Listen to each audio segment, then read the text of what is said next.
I feel like I'm watching Legends of the Hidden Temple from those old day Nickelodeon television shows, and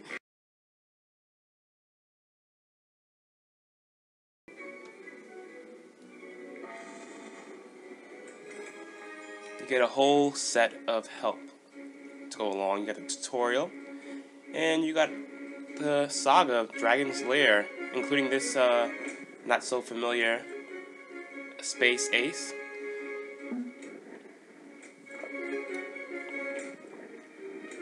It has a nice little presentation to go with it.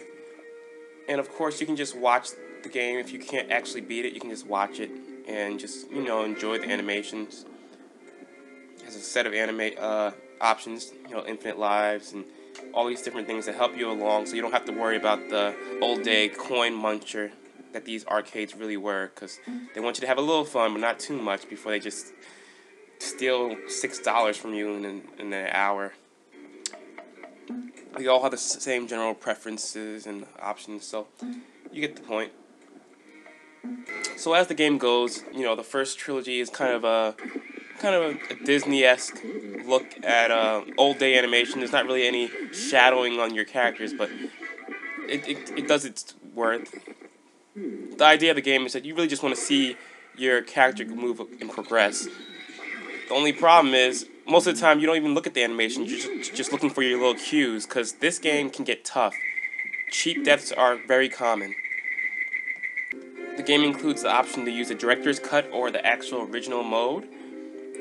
That original mode is going to be like the arcade version. You're going to want to go for the director's cut, obviously, if you want a longer game out of your game time. Like I said, this is just a big QTE. If you enjoy those old QTEs from the Dreamcast era, Shenmue, when they first really brought it into the fray. But you see this in every game now, so it's not really that exciting anymore. It's more annoying. And at this point, barely missing your chance in this game is going to piss you off like crazy. You can't really even enjoy the animations while you're playing, since most of the time you only have a slight millisecond before you need to press the button. Luckily, the infinite continues make it so it's never really too annoying. There's not really great cues of where you need to go, but and the jumps in the animations themselves from when you die and how the actual animation comes from, like it kind of jumps from that snake attacking you out of nowhere in its exactly preset, pre-rendered location, which kind of can become a bit annoying. You would want to expect more from today's gaming standards. The game itself, luckily, doesn't get too angry about you double pressing the button before it's even ready to be pressed. There's even a corny little attraction, the trailer they actually used for when they wanted you to play it, that you can watch, and it's very interesting to see how corny things were back in the day.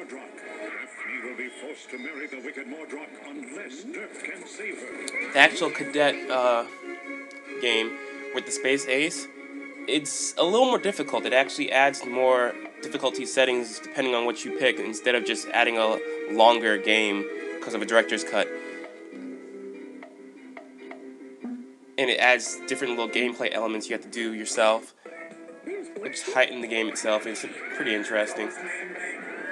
All these games together, the storylines are just silly. Really, you're just always saving some woman, and you really don't get any real motivation of why you're saving them. You're just doing it because she's a girl and you gotta save them like usual. Like most games already do. Overall, do I think you should get the game? This game is on so many platforms that it's like, why not? Give it a try. But it's really just a glorified, quick QTE. If you're not into QTEs like those God of War games and how they do that QTE sequence, especially since these aren't going to be as well done, I would say. Not in a way where the animation's not well done, because it's good enough, and the story will keep you interested no matter how random they get, especially the Space Cadet. That storyline is really random. But the fact that you're more focused on these little cues that really don't respond too well, and it's giving you a lack of time to really respond to what they want you to do. And you don't even really get a chance to watch what you're doing because you're so focused on making sure everything's done correctly.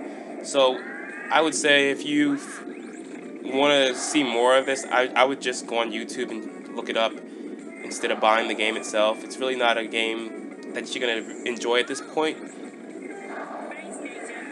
It's your heroic sound effects, the normal thing you would expect from a game about saving the princess and the like. So the sound and the effects and the music is all just okay. It serves its purpose, just the dialogue and everything. I just gotta say, I was really disappointed that they don't have any Wii Waggle Fest going on here. I can't even make fun of it because it doesn't have it. It's a perfect chance to do like a little left, right swing, left swing, and really edit the game and contour it to the Wii. But they just don't have it here. They just didn't. They don't even want you to even use the Wii remote at all. It's just a really missed opportunity, and I think it could have taken this game a lot further.